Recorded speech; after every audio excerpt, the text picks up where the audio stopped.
Colombia. Les damos la bienvenida a esta jornada académica e invitamos a subir al escenario al señor viceministro de Energía de Colombia, Diego Mesa.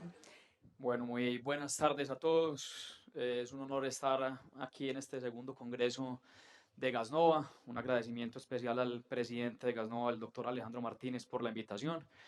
Y un saludo a los otros panelistas, a la senadora, la doctora María del Rosario Guerra, al doctor Pedro Manrique de Ecopetrol, al comisionado Oscar Muñoz, al consultor Luis Yepes y al representante de IHS Markit, que también está aquí con nosotros, Adrián Calcano, y una bienvenida especial también al presidente de la Asociación de Gas de México, que acaba de dar su presentación.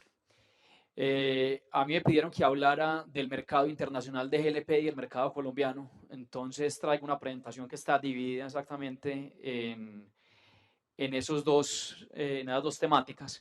Vamos a hacer un recuento de qué ha pasado en la producción de GLP a nivel mundial, en el consumo. Vamos a ver cómo está Colombia a nivel regional y después miramos directamente el mercado colombiano. Entonces, para empezar en el contexto internacional, no sé si pudieron cargar la presentación acá que está hace un minuto, pero no la veo ahora en la pantalla. Mientras que la ponen, les voy contando qué ha pasado en los últimos 10 años. Lo que vemos en materia de producción en GLP a nivel mundial es que en los últimos 10 años ha habido un crecimiento moderado pero sostenido de GLP, con tasas de crecimiento aproximadamente de entre el 2.5 y el 3.5% anual, lo cual lleva a que en estos 10 años haya habido un incremento del 34%. Ahí vale la pena destacar el crecimiento de la producción en América Latina, que ha sido bastante menor que en el resto de las regiones. El principal incremento se ha visto en Estados Unidos, en Norteamérica en general, pero en Estados Unidos en particular, que ha incrementado en estos 10 años aproximadamente un 60%. Y con respecto a la participación de mercado, también ha habido un crecimiento importante, pues ese crecimiento de los últimos 10 años han hecho que a 2018 Estados Unidos represente aproximadamente una cuarta parte de la producción mundial. En total, la producción mundial son 308 mil millones de toneladas. Como lo dijo Mike Kelly esta mañana, en 2018 se rompieron, digamos, los récords de producción y de consumo. Cuando vamos a ver el consumo, vemos que también ha habido un crecimiento muy similar al de la producción, aproximadamente 35% en esos 10 años. Y aquí, digamos, lo importante también de destacar es ver cómo es la diferencia entre las regiones en el consumo residencial y el consumo industrial. Y lo que vemos es que en regiones en desarrollo, como Latinoamérica, como África y como Asia, el consumo es principalmente residencial, mientras que en regiones con países avanzados como Norteamérica y Europa, el consumo es prioritariamente industrial o comercial.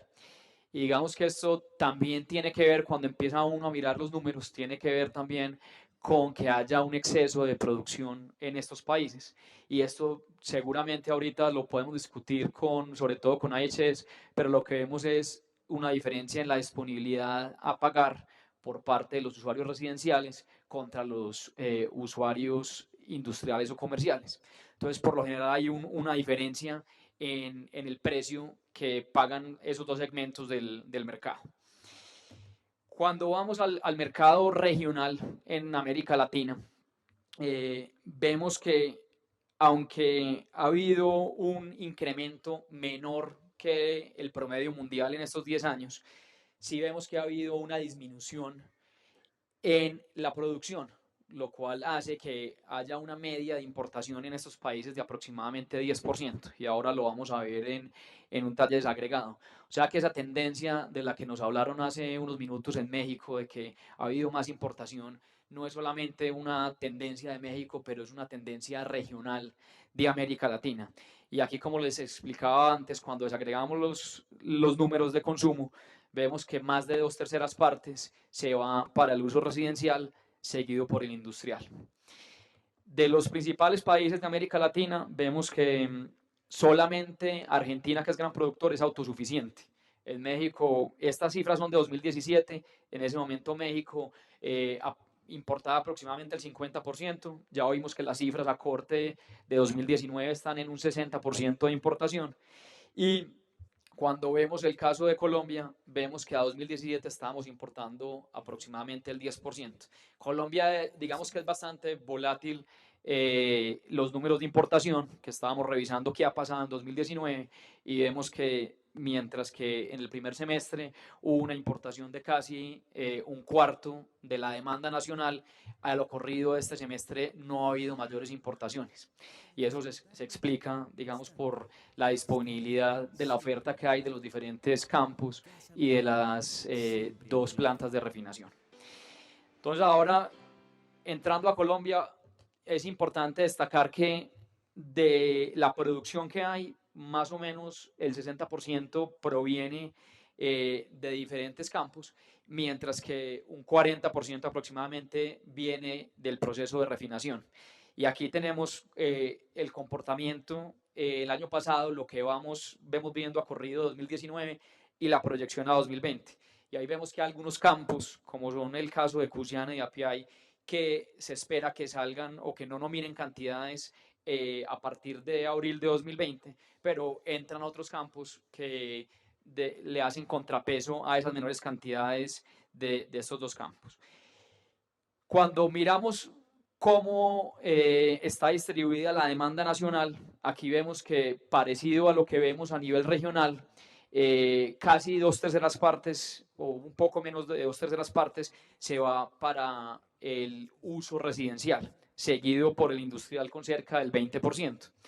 Sin embargo, cuando vemos qué ha pasado en el último año, vemos que ha habido un incremento en la demanda industrial bastante alto porcentualmente, aunque en cantidades absolutas, digamos, es aproximadamente de 3.000 toneladas, mientras que el residencial ha disminuido.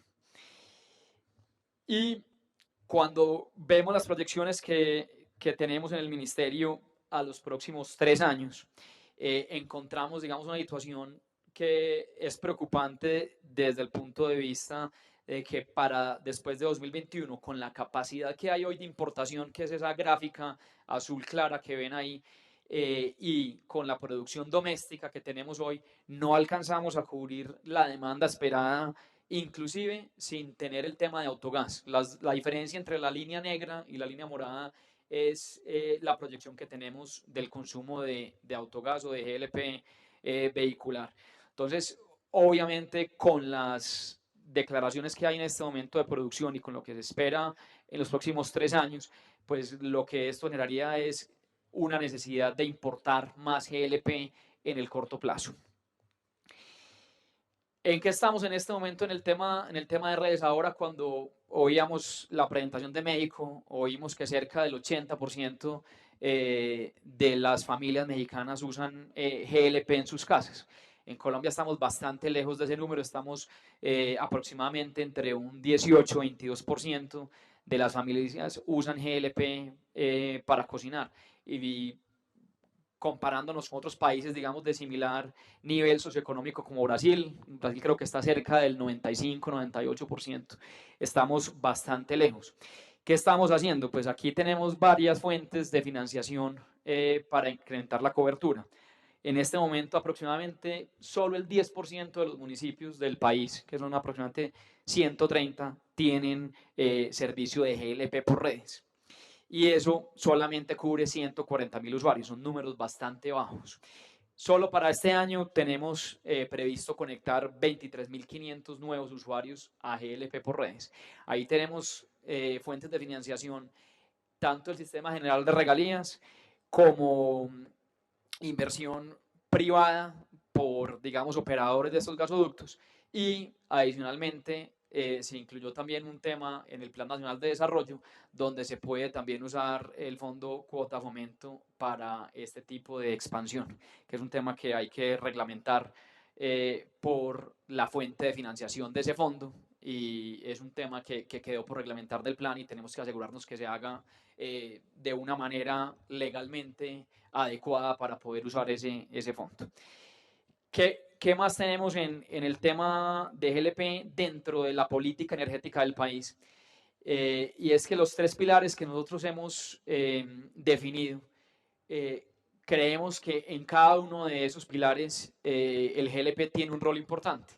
El primero es el tema de eficiencia.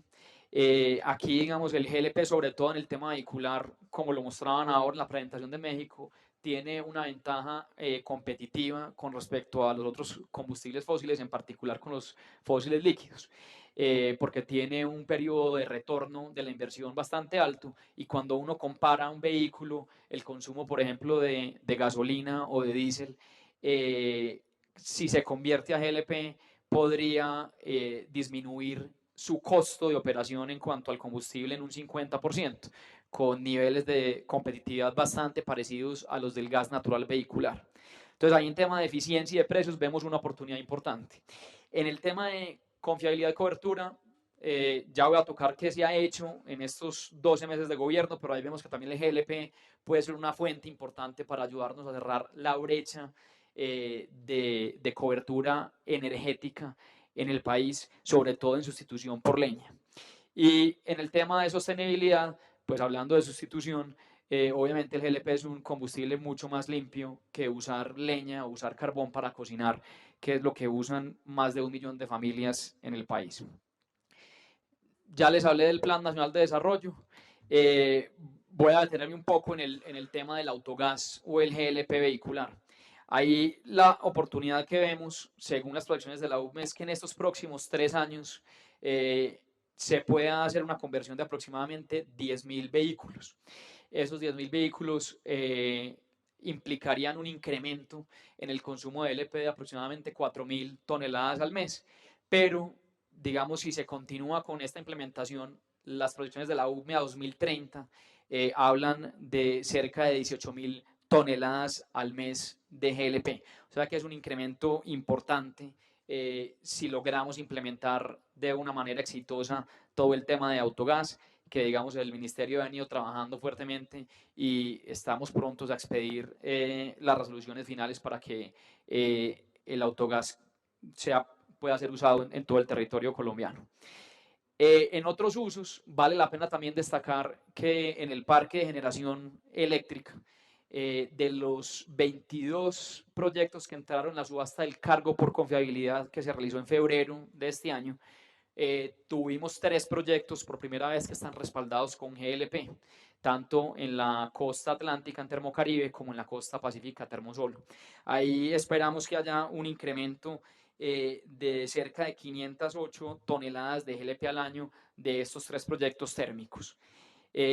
Otra vez demostrando que el GLP también, digamos, puede competir directamente, no solamente con otras fuentes de energía térmica como es el gas natural o los combustibles fósiles, sino también con las otras tecnologías de generación eléctrica como la hidroeléctrica.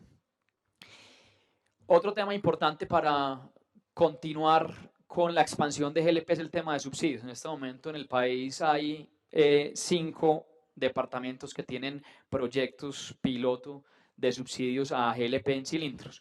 Y en este gobierno expedimos el 15 de agosto una resolución a comentarios para incorporar un nuevo departamento más, que es el Amazonas.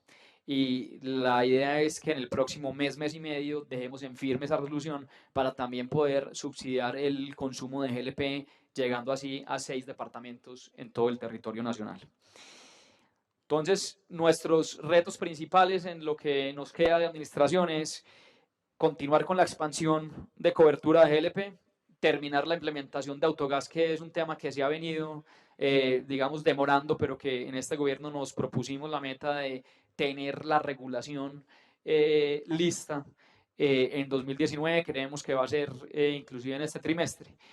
Y finalmente, incentivar otros usos de GLP que, como vimos en la presentación anterior, son bastantes. Ahí pues ya hablamos de generación eléctrica y de autogás, pero también tenemos nautigaso para motores náuticos, tenemos todo el tema petroquímico, de agricultura, de industria, inclusive en motores de minería y de construcción. Entonces aquí tenemos aproximadamente 6 áreas donde se puede hacer uso de GLP a gran escala en el país. Y para finalizar, pues les dejo, digamos, como reflexión el tema de brechas que había hablado al inicio de la presentación. Y aquí el llamado a esta industria es, sobre todo al sector privado, a que nos ayude a pensar cómo podemos cerrar esa brecha. Colombia es un país de ingreso medio que está entrando en este momento a la OECD, pero en el tema de cocción con leña todavía tenemos más de 1 millón de familias que usan leña para cocinar. Aquí digo más de 1 millón porque la cifra inclusive es un poco cuestionada porque hubo unos problemas en la última encuesta de calidad de vida de los hogares del DANI y las cifras que tenemos es entre 1 millón y 1,6 millones de familias que todavía cocinan con leña. Cualquiera de los dos números creemos que es un número inaceptable, pues esto genera unos efectos adversos a la salud. Hay un tema obviamente de deforestación que es bastante preocupante, que también está asociado a la emisión de CO2 y aquí tenemos una gran oportunidad para con GLP lograr cerrar esta brecha.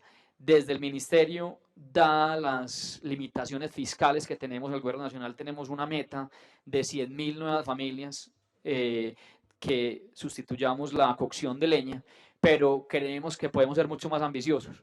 Inclusive antes de esta presentación estuve almorzando con Mike Kelly para ver cómo podemos diseñar un programa inspirado en el programa de Cooking for Life del WLPGA, donde han sido muy exitosos en Indonesia, en la India, en Brasil, para poder llevar cilindros de GLP a zonas apartadas donde se usa en este momento la leña.